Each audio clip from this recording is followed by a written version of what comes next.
सास का घूंघट। ये है देविका। देविका पढ़ी लिखी और मॉडर्न लड़की है, लेकिन उसकी शादी ऐसे परिवार में हुई है जो गांव में रहता है। भले ही ये 21वीं सदी है, लेकिन देविका की ससुराल वालों की सोच वो तो 18वीं सदी से आगे बढ़ी ही नहीं। आइए जानते हैं क्या होगा जब शहर की पढ़ी लिखी और मॉडर्न लड़की फंस जाएगी संकीर्ण मानसिकता वाले माहौल में। सागर, ये तुम्हारे गांव में सबने इतने लंबे लंबे घूंघट क्यों कर रखे हैं? और ये सब मुझे इतना घूर घूर कर क्यों देख रहे हैं? अरे यार, तुम भी घूंघट कर लो ना, इसीलिए तो देख रहे हैं सब तुम्हें। कम ऑन सागर, मैं घूंघट नहीं कर सकती। तुम्हें पता है ना मैं कौन हूँ। लेकिन देविका, मेरे पिताजी, चाचा जी, बड़े भैया और जीजा जी ने तुम्हें बिना घूंघट के देख लिया ना तो बहुत गुस्सा होंगे और न जाने कौन कौन से फरमान सुनाएंगे। घर चलो, देखा जाएगा जो होगा। सागर देविका से कई बार कहता है कि वो घूंघट कर ले, लेकिन देविका सागर की नहीं सुनती और अपने ससुराल के दरवाजे पर पहुंच जाती है।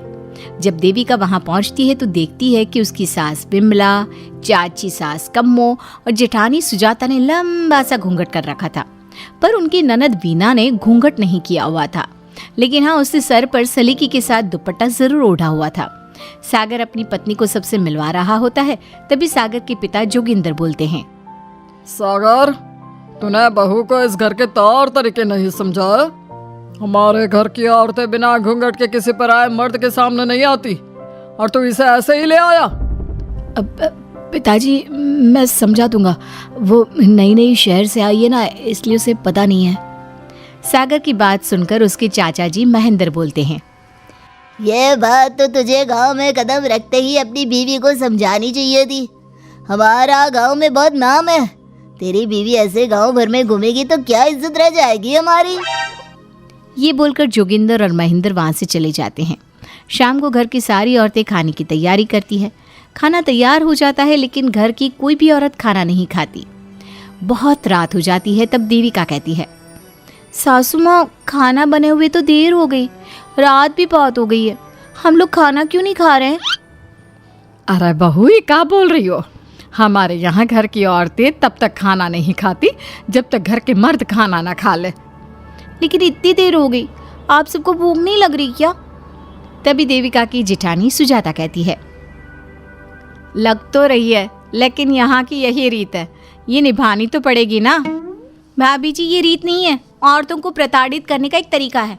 अगर इस घर के आदमी पूरी रात नहीं आए तो पूरी रात खाना नहीं खाओगी क्या?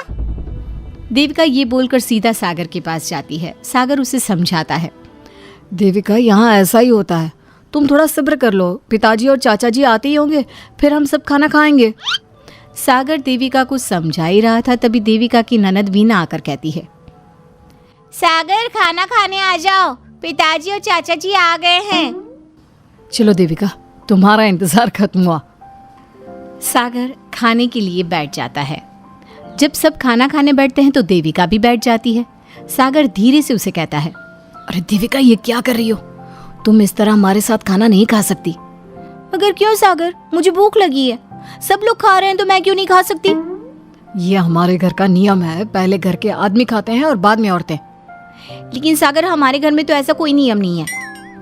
देविका और सागर में बहस छिड़ जाती है।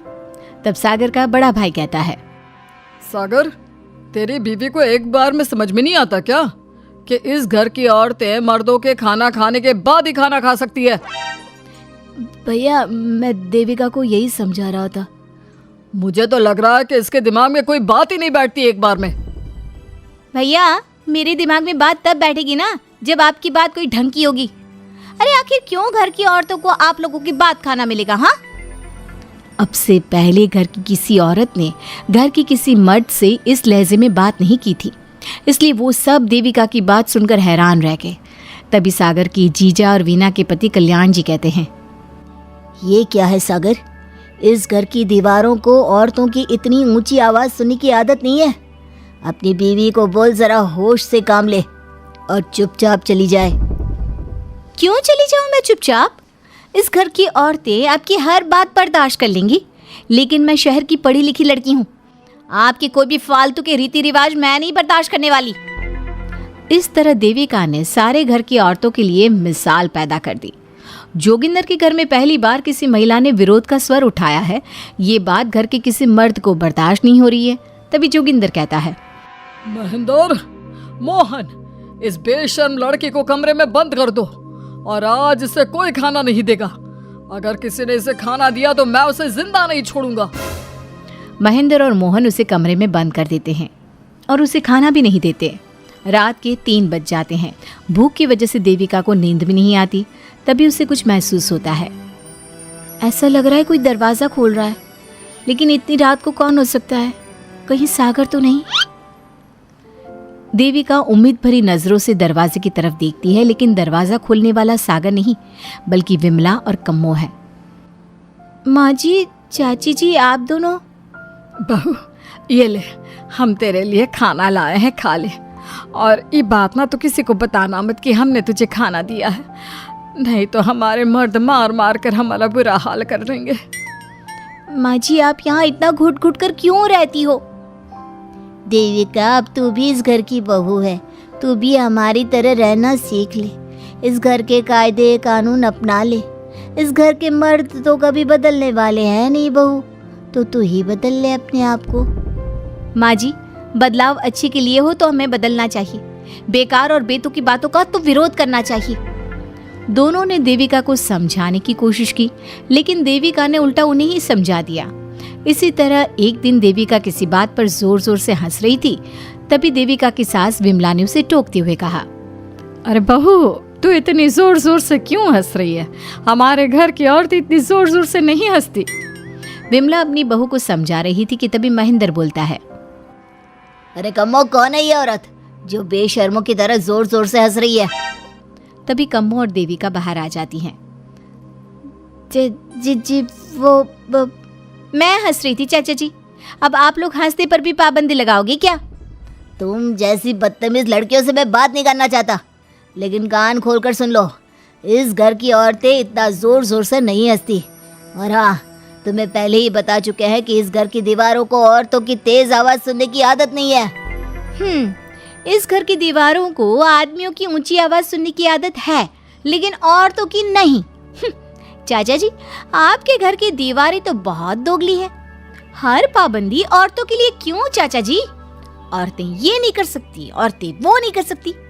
औरतें सांस ले सकती है या उस पर भी पाबंदी है? चुप हो जाना बहू, मत बोल और घूंघट कर ले। ये तेरे चाचा ससुर है, थोड़ा तो लिहाज कर। कम्मो के समझाने पर भी देविका चुप नहीं होती। वो महेंद्र से ऐसे ऐसे सवाल पूछती है जिनका जवाब उसके पास होता ही नहीं। महेंद्र गुस्से से सागर को आवाज़ देता है। महेंद्र की आवाज़ सुनकर घर के सभी आदमी बाहर आ जाते हैं। जी चाचा जी, आपने बुलाया? अपनी मुंह जोर बीवी को यहाँ से ले जाने तो कुछ अनर्थ हो जाएगा। क्या हुआ चाचा जी? तेरी बीवी जिस तरह से मुझसे बात कर रही है, छोटे बड़े की तमीज नहीं है इसे। कम से कम 7 दिन तक ये कमरे से बाहर नहीं निकलनी चाहिए।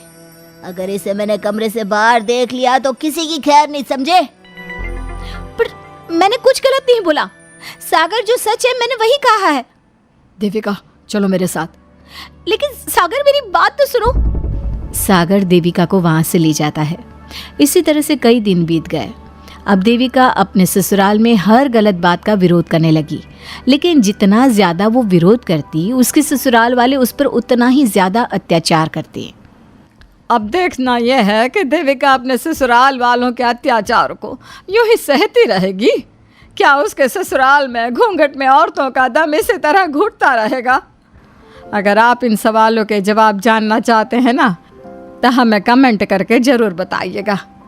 और हमारी स्टोरी को लाइक, शेयर और चैनल को सब्सक्राइब करना ना भूलें।